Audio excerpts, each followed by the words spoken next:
Hola chiquillos del primero medio. La clase de hoy vamos a ver el pensamiento republicano y liberal durante el siglo XIX. ¿Qué les voy a pedir chiquillos para esta clase?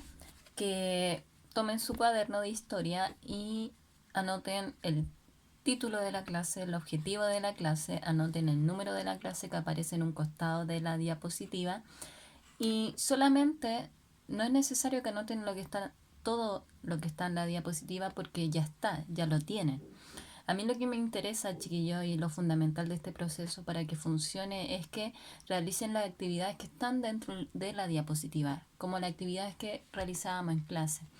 Entonces son mini actividades muy cortitas, la idea es que la vayan realizando y ahí también se ha especificado cuáles son las del cuaderno. Y de vuelta de todo esto que está pasando, cuando nos reincorporemos nuevamente al colegio, las voy a revisar. Obviamente si tienen dudas, consultas, inquietudes, lo que sea, chiquillos, me pueden contactar al correo, que ustedes lo tienen. Ya. Para partir, en la primera diapositiva está el título y el objetivo de la clase y en la segunda diapositiva aparecen 4 preguntas. La idea es que las respondan en su cuaderno, apuntan a las reglas que tengan en su casa, nombrar 3 reglas que tengan con su amigo o compañero, 3 reglas que tengan que sean propiamente del colegio, que existan luego 3 reglas en el país, ir respondiendo eso y después señalar en la quinta pregunta con cuál de todas esas reglas ustedes no están de acuerdo y por qué. Ahí explicar, fundamentar por qué no están de acuerdo con todas esas reglas que nombraron, con alguna de ellas. Eso responderlo en el cuaderno y eso es fundamental, chiquillos, porque más adelante nos vamos a dar cuenta que finalmente estas reglas, estas normas, eh, son parte ya de nuestra vida por todo el tema de la constitución que me estoy adelantando un poco, pero lo vamos a ver en esta clase. Y que finalmente estas reglas, estas normas nos permiten organizar, en este caso, un país, organizarlo a partir de distintas leyes. Luego en la diapositiva aparecen distintas banderas, 4 banderas latinoamericanas, en donde dice lo siguiente: ¿con cuál de las banderas que aparecen ahí te logras identificar y por qué? La idea es que usted sea muy sincero con cuál de todas esas banderas se identifica y si no se llegase a identificar con ninguna, señalar. ¿Hay alguna bandera con la cual te identifique y no aparezca en la diapositiva? Si es así, por favor, decirlo y nombrarla ahí. Es importante porque nos vamos a ir dando cuenta a medida de que vamos a ir trabajando en esta unidad, que en este periodo, en el siglo XIX, principalmente en Europa y posteriormente en América, empieza todo un movimiento nacionalista, donde se crea este sentimiento de amor a la patria, de pertenecer a un de pertenecer a un espacio en común, en donde todos tenemos una historia en común, costumbres en común. Entonces, por eso va dirigida la pregunta. Es una forma de explorar, de iniciar todo esto que es parte de la unidad número 1, que tiene relación con la república y el liberalismo. Y usted se preguntará nuevamente, ¿por qué la profe nos puso en el principio que dijéramos varias normas y luego nos colocó distintas banderas? Eso es porque, y como dice la siguiente diapositiva, en aquellos tiempos, chiquillos, en el siglo XIX, varios países europeos comenzaron a movilizar, a generar distintas revoluciones. Hay una oleada de revoluciones que la vamos a ver en la próxima clase, que están inspiradas bajo lo que había ocurrido en la Revolución Francesa en 1789.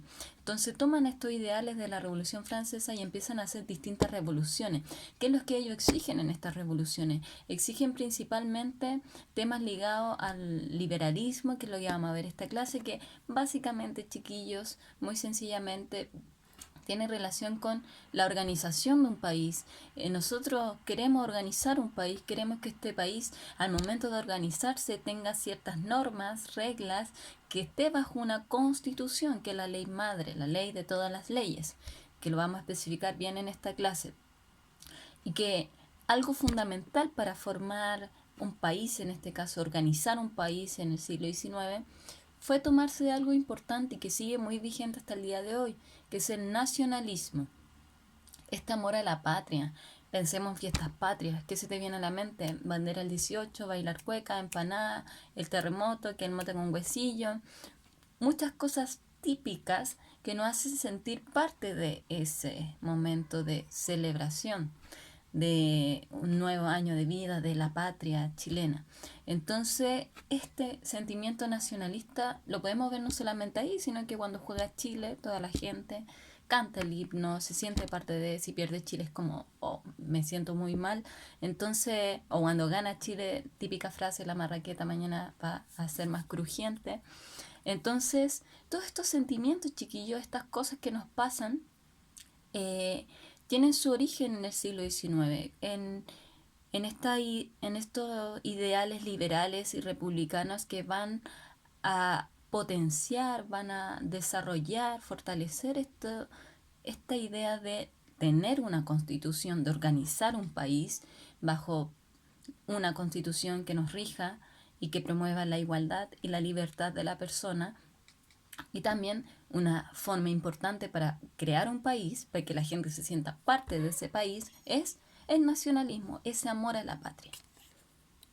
Entonces es por eso que en las dos diapositivas iniciales les pregunté sobre las reglas que tienen ustedes en distintos ámbitos de su vida y luego qué es lo que sienten o con qué bandera se sienten identificados. Que ahí se van a ir dando cuenta a medida que vaya pasando la unidad, las próximas clases, que es un sentimiento, es algo que sigue hasta el día de hoy. O sea, no es solamente algo propiamente tal del siglo XIX, sino que sigue muy vigente hasta hoy. Ya, chiquillos, mucha atención. Voy a ordenar la cámara a la explicación que les voy a dar. En la próxima diapositiva aparece el título Contexto político del liberalismo y la república. ¿Cómo surgió el liberalismo y la república? Pero antes de adentrarnos propiamente tal en ello, tenemos que entender qué es lo que estaba sucediendo para que llegasen a forjarse, a surgir esta idea. Y es por eso que durante los siglos, como ahí aparece 17 y 18, la gran parte de Europa estaba dominada por monarquías absolutas. ¿Qué quiere decir esto? Que el rey es quien concentra completamente el poder en su persona. Muchas de esas monarquías eran de carácter divino. ¿Qué quiere decir esto? Que yo soy rey porque soy una divinidad, por gracia estoy en el poder, por ese poder divino que se me otorgó. Entonces, esa persona, ese rey, tenía un poder absoluto, controlaba todas las cosas, por así decirlo. Entonces, por eso se llama monarquía absoluta, porque esa persona concentra absolutamente, vamos a ocupar la palabra, el poder en su persona.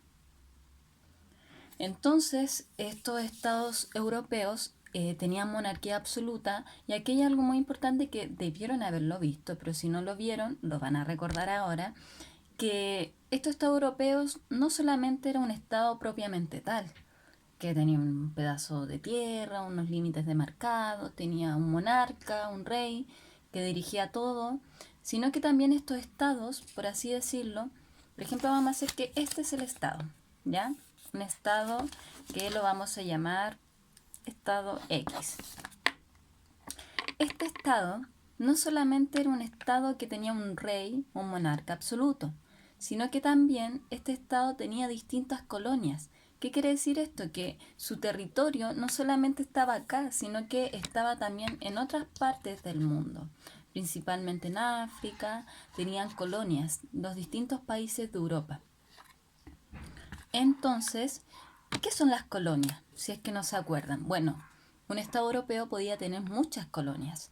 Y las colonias, chiquillos, principalmente hace referencia a espacios fuera de este país, de este pedazo de tierra, por así decirlo, que se encuentran fuera de este país, se encuentran en otros territorios, como les decía, principalmente en África, y que son dominados por países extranjeros, por estados extranjeros, en este caso estados europeos. Es decir, este estado europeo X, no solamente le bastaba con tener su territorio aquí en alguna parte de Europa, sino que también este estado tenía colonias, es decir, otros territorios que se extendían a los que ya tenía y que principalmente podían estar en África. Entonces, ¿qué hacían estos países en esos territorios? Ustedes se preguntarán. Bueno, lo que hacían era explotar principalmente las riquezas, las materias primas que le otorgaba a ese territorio, esa colonia. Y no solamente explotar la materia prima en el ámbito, por así decirlo, físico de la geografía, sino que también explotar mano mano de obra barata, en ese caso esclavos, personas que les trabajasen para recolectar esa riqueza y así poder llevársela a este estado. Entonces, finalmente, así, chiquillos, es como funcionaba más o menos eh, la realidad de esa época en Europa.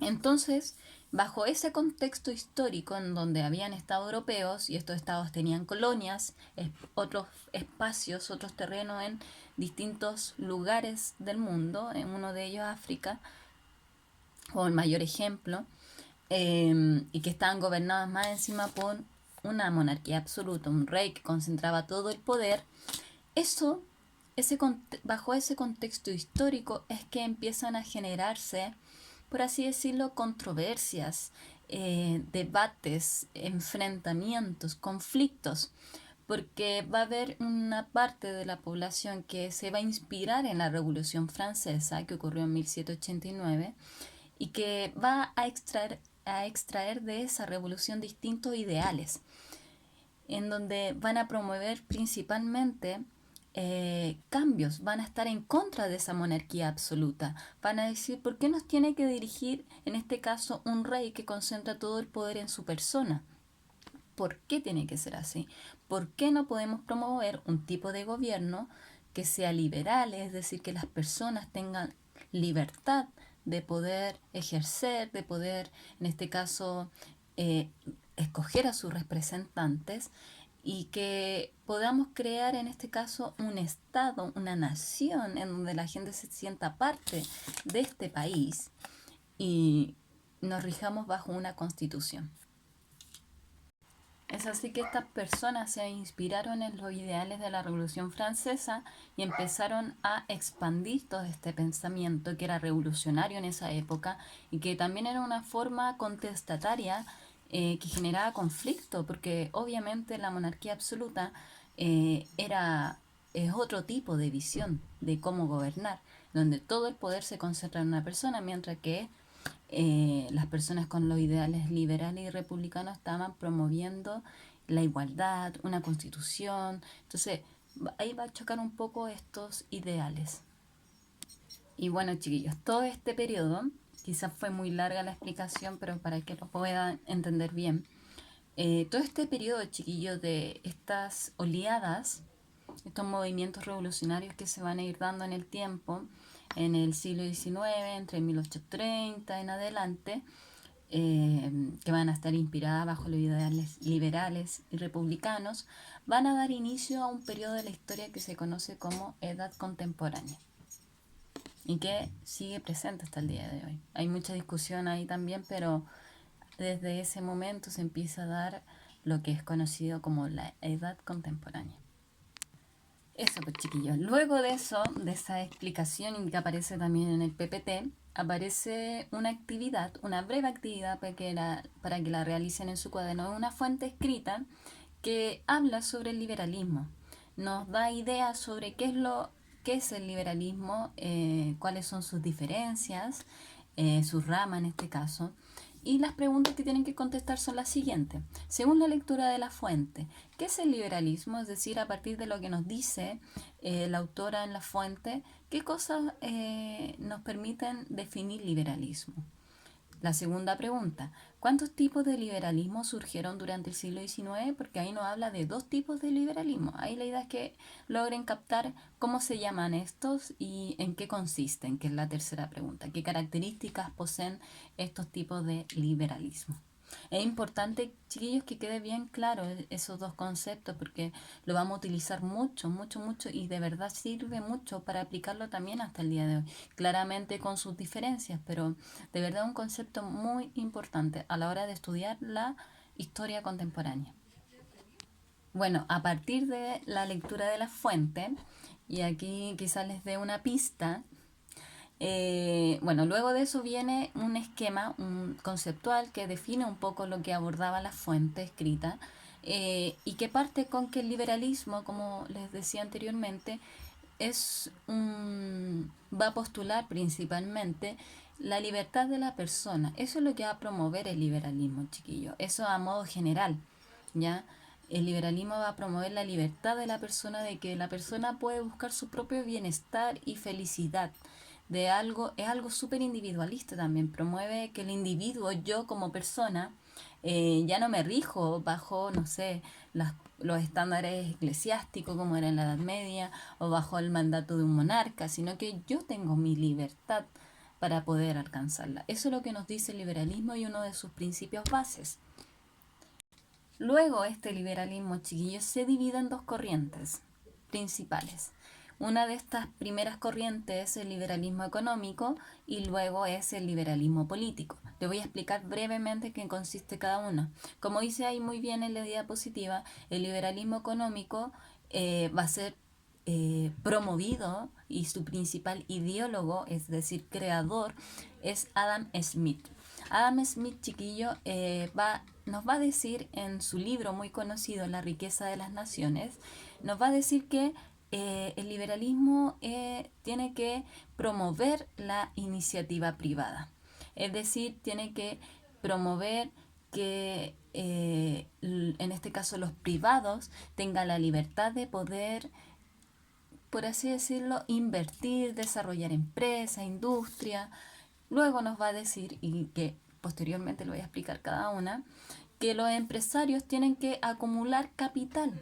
Entonces se preguntarán, ¿pero qué es el capital? El capital, chiquillos, mucho lo asocian al dinero, pero el capital es mucho más profundo que eso. El capital, chiquillo, hace referencia como, ¿cómo decírselo? Hace referencia a, a una inversión, por así decirlo. No sé, que ¿a qué me refiero con esto? Vuelvo anteriormente. Los empresarios tienen que acumular capitales, es decir, tienen que acumular y poder invertir, ahorrar en maquinaria, en dinero, en finanzas, poder tener eso y también poder acumular capital se refiere también al trabajo de las personas, que las personas se especialicen en lo que hacen. Es decir, no sé, si estamos haciendo, tenemos una fábrica de mapa, aquí, mapa mundi, ¿ya? Tenemos una fábrica de eso. Una sola persona no va a crear todo este producto, sino que este producto se tiene que dividir y cada persona se tiene que ir especializando también en lo que hace. Eso nos va a permitir poder producir mucho más y nos va a generar más riqueza y más ganancia. Y al existir eso, chiquillos, esa libertad del empresario para acumular capital, es decir, invertir en maquinaria, en tener capital financiero, en tener, perfeccionar técnicas para generar mucha más producción, que sea todo mucho más rápido, todo eso va a generar competencia, porque obviamente si todos tienen la misma capacidad de poder crear un lápiz en, no sé, en 2 días estoy hablando, eso va a generar competencia y esa competencia es la que finalmente, entre privados, va a regular el mercado. Me explico. Lo que propone el liberalismo económico con Adam Smith es que el Estado, este Estado que no tiene una figura como tal, así algo concreto, pero que el Estado, chiquillos, en este caso, no participe en la economía o participe lo menos posible en el devenir económico, que no intervenga, porque finalmente quienes tienen que estar ahí en la economía, movilizarla, promoverla, son los privados, ya en ese caso los empresarios. Entonces eso es lo que promueve el liberalismo, que el Estado no intervenga tanto, sino que los privados sean los que muevan y manejen la economía a partir de la ley de la oferta y la demanda, es decir, de lo que yo te ofrezco y de lo que tú me demandes para comprar, a partir de eso se definan los precios. Entonces es algo que lo pueden relacionar mucho con nuestra realidad actual también. mucha gente se decía, ¿por qué el Estado no regula los precios de las mascarillas o en ese caso del alcohol gel? Es porque estamos bajo un sistema que claramente ha ido cambiando, que es neoliberal, pero que tiene rasgos también, tiene cosas de este liberalismo económico en donde dicen, no, stop. El Estado no puede intervenir en la economía porque finalmente los que regulan esa economía, esos precios, son los privados, y que está en la Constitución actual. Y una idea que se me está olvidando del liberalismo económico es que promueve el libre mercado, es decir, la capacidad de yo como empresario poder con plena libertad, tomándonos de esta idea general del liberalismo, poder comercializar, poder invertir, poder moverme en el espacio económico libremente y poder también tener acceso a la propiedad privada. Eso es una idea muy importante del liberalismo económico, chiquillos, y se lo voy a explicar. Es decir, que una persona pueda tener algo propio, en sencillas palabras, ser dueño, no sé, de una industria, de una fábrica, de una casa, de un auto, que la propiedad privada es fundamental en el liberalismo económico, que uno tenga la capacidad de poder ser dueño, por así decirlo, de algo, de una propiedad, que puede ser, no solamente lo asocian a una casa, sino que una empresa, etcétera, acciones de una empresa también.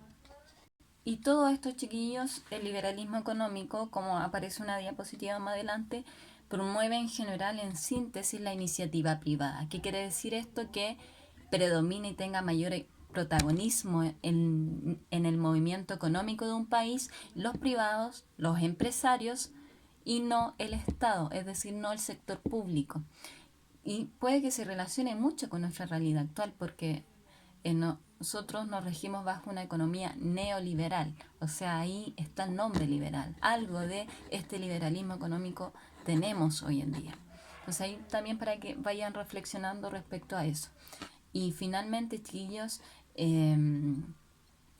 el libre mercado promueve que no exista un control en los precios, como les decía, porque finalmente quienes regulan la economía son los empresarios y no el Estado, que tiene que hacerse a un lado, agachar el moño, por así decirlo, y quienes tienen la participación y protagonismo en la economía son estos privados, estos empresarios que mediante la ley de la oferta y la demanda, como les comentaba anteriormente, de que lo que yo produzco, lo que tú necesitas, lo que yo te puedo ofrecer, en sencillas palabras, esa relación va regulando el valor de los precios. Ante mayor demanda, puede que yo te aumente el precio de este lápiz, o en este caso, ante mayor demanda de la población por querer mascarillas y alcohol gel, ¿qué ha pasado? Subieron de precio.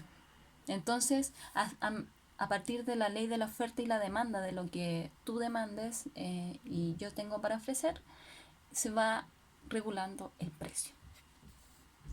Y también está el liberalismo político, que está en la diapositiva con el esquema de síntesis, que el liberalismo político, chiquillos, también nos habla de la libertad, pero de una libertad distinta. Por ejemplo, nos habla de una libertad en el gobierno. ¿A qué se refiere con esto? De promover gobiernos representativos, en donde rija la idea de la soberanía popular, es decir, que los ciudadanos escojan, tengan la libertad de poder escoger a sus representantes, cosa que en ese tiempo era muy revolucionario porque ¿quién estaba en el poder? El rey. Y cómo lo elegían tenía poder absoluto, es decir, nadie lo escogía para que estuviera ahí.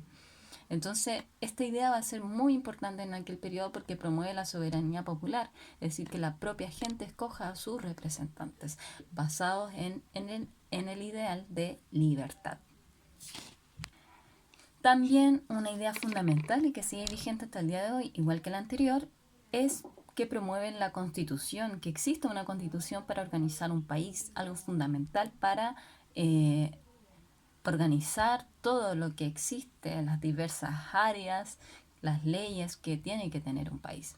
Eso es lo que ellos promovían en aquel tiempo. Y también el tema de que debía existir una separación de poderes. Hoy en día los poderes que existen en el Estado es el ejecutivo, el legislativo y el judicial. Los mismos poderes que exigían que se cumplieran los liberales, porque en ese tiempo solamente estaba el rey a la cabeza de un Estado, pero ellos decían no, no puede ser así. Finalmente tiene que haber una división de los poderes en donde existe un ejecutivo, en este caso un presidente, como es actualmente, un legislativo, un parlamento, un congreso y un judicial, es decir, tribunales de justicia que velen sobre aquellos asuntos. Entonces, y que no todo el poder lo concentre un rey. Chiquillos, espero que esa primera parte tan importante haya quedado clara. Igual voy a enviar material complementario. Luego de toda esa explicación, chiquillos, en la diapositiva viene dos fuentes escritas que hacen referencia, bueno, a lo que veníamos hablando, al liberalismo económico específicamente. La idea es que lean estas dos fuentes que son muy cortitas, muy chiquititas, son actividades bien pequeñas y que respondan las dos preguntas que ahí aparecen, que es a partir de la lectura de la fuente número 1 y número 2, junto con los contenidos que se han visto en este tiempo, ¿en qué consiste el liberalismo económico? Bueno, ahí usted responde a partir de la fuente y de lo que sabe. Y la segunda pregunta dice, ¿qué ideas propuestas del liberalismo económico consideras que siguen presentes en nuestro país? O sea, se encuentran presentes, quizá obviamente con alguna diferencia, pero cosas que sigan presentes. Quizá y nombrar algunos ejemplos sería importante también.